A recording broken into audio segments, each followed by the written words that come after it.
All right, everyone, welcome to Undercurrents. As a reminder, you can go over to undercurrents.tv and subscribe to the full premium experience. Join the community. It's $1 for your first month, and you get to ask me questions. There's paywalled episodes over there. If you can't do that, no worries. Make sure to subscribe right here or wherever you get your podcasts. I want to react right now to breaking news out of the Senate, where Robert F. Kennedy Jr. is currently giving just this wild, predictably wild, but wild nonetheless, testimony in front of the Senate Finance Committee. Take a look at this exchange with Senator Bernie Sanders. You have started a group called the Children's Health Defense. You're the originator. Right now, as I understand it, on their website, they are selling what's called onesies. These are little things, clothing for babies. One of them is titled Unvaxxed, Unafraid. Next one, and they're sold for $26 a piece, by the way. Next one is No Vax, No Problem. Now, you're coming before this committee and you say you're pro-vaccine. Just want to ask some questions. And yet your organization is making money selling a child's product to parents for $26, which casts fundamental doubt on the usefulness of vaccines. Can you tell us now that you will, now that you are pro-vaccine, that you're going to have your organization take these products off the market? Senator, I have no power over that organization. I'm not part of it. I resigned from the board. 3, 2, 1. This is interesting because, by the way, Bernie Sanders has been someone who's complimentary of Robert F. Kennedy Jr.'s work, like many Democrats. And Bernie Sanders, of course, is an independent who is, I would say, especially well situated to be a proponent of Robert F. Kennedy Jr. He said, he thinks RFK Jr. is exactly right about our food. And they have a very natural overlap in this deep skepticism of the medical establishment, the pharma establishment, the agricultural establishment. So it was interesting to kind of see them go toe-to-toe on this vaccine question. Wasn't the only interesting exchange, of course, of the RFK Jr. confirmation hearing. Here is a exchange between RFK Jr. And Catherine Cortez Masto, pretty establishment Democratic senator, on abortion, which came up in many of the Democratic senators' questionings.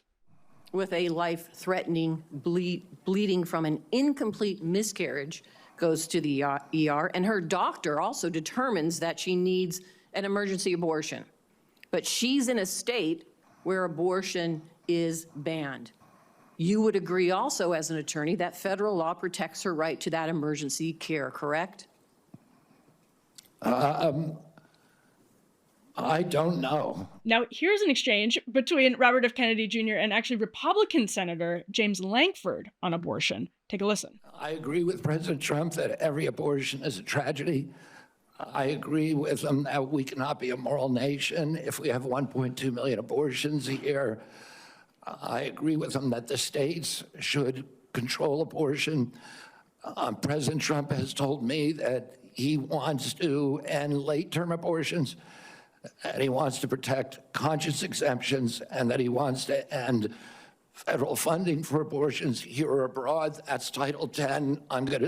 I serve at the pleasure of the president. I'm going to implement his policies. Thank you for that. And finally, I want to play this very fiery exchange between Michael Bennett and Robert F. Kennedy Jr. about whether Lyme disease is a highly likely militarily engineered bioweapon. Take a look. Did you say that Lyme disease is highly likely a materially engineered bioweapon? I made sure I put in the highly likely. Did you say Lyme disease is a highly likely militarily engineered bioweapon? I probably did say that. Did you say that? And that's what the developer of I Lyme want all disease of our said. colleagues to hear it, Mr. Kennedy.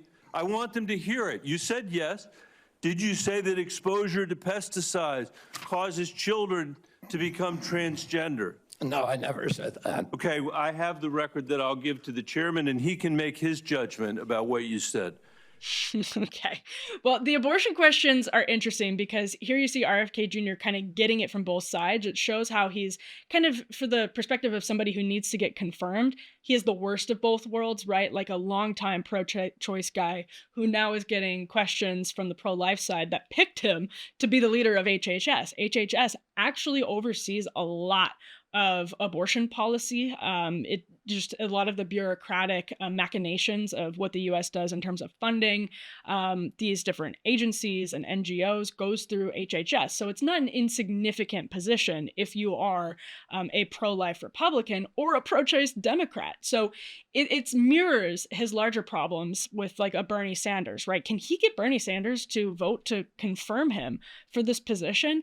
I would have said, probably there's an interesting calculation for Bernie Sanders there. Bernie Sanders isn't necessarily worried about losing votes in Vermont. He does what he wants to do. We'll just put it that way. But at the same time, like if he wants to really shake up the status quo that he's disgusted with by his own admission, why not throw RFK Jr. into the mix? It's a sort of fascinating conundrum if you're a Bernie Sanders. And honestly, it's sort of where I stand as a conservative. I look at some of the stuff this guy said, locking up climate deniers. He said things to that extent. I'm paraphrasing, obviously.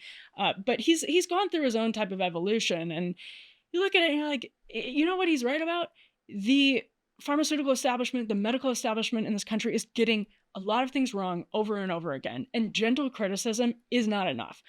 Sort of tweaking around the edges is not enough. These are fundamentally corrupt and flawed institutions. And if they do not get major, significant overhaul, we are going to continue digging ourselves deeper into this very lethal hole.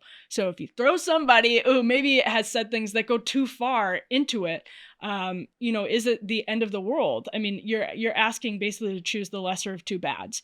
If the status quo is bad and the alternative to fixing the status quo is bad, that's a genuine question for somebody who is principled like a Bernie Sanders and actually wants to solve the problem. So pretty interesting exchanges here. And if you're, let's say, a pro-life Republican or a pro-choice Democrat, similarly kind of interesting. Like, is RFK Jr. able to pick up swing state senators is something that actually was a big question going into the hearing. And I don't know, it's seeming actually like it could go the other way. Like you get no people because the hearing was so wild. But again, that was always going to be the case. Here's a quote from a Republican source in the room. Says, "It's remarkable. The room is totally with Kennedy. I've never seen a confirmation hearing that's just vibrating with support." I thought that quote was really interesting from my source and wanted to bring it over here because to me, I've gone to Trump events, Republican events, and have seen a very specific, let's say, affection for RFK Jr. It's a cult of personality. I don't mean that in a pejorative sense. I mean that in a literal sense. Like people really, really like RFK Jr. who are Trump voters and are now voting Republican.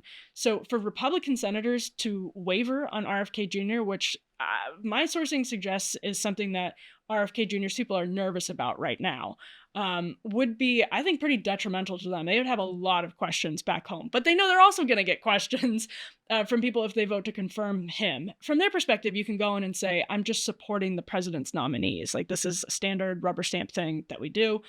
That's probably easier to defend. Like it's actually probably easier to defend voting for him than it would be to defend not voting for him in a lot of their states. And I wonder if that would be the case for some of these swing state Democrats who would know better than I do what they're going to get from their voters when they go back home. But for Republicans, I mean, their best case scenario is probably a Hegseth vote where you lose a few people, you lose a Susan Collins and a Mitch McConnell maybe, but you have, at the end of the day, J.D. Vance there to break the tie. I'm just telling you, people that I've talked to today are nervous.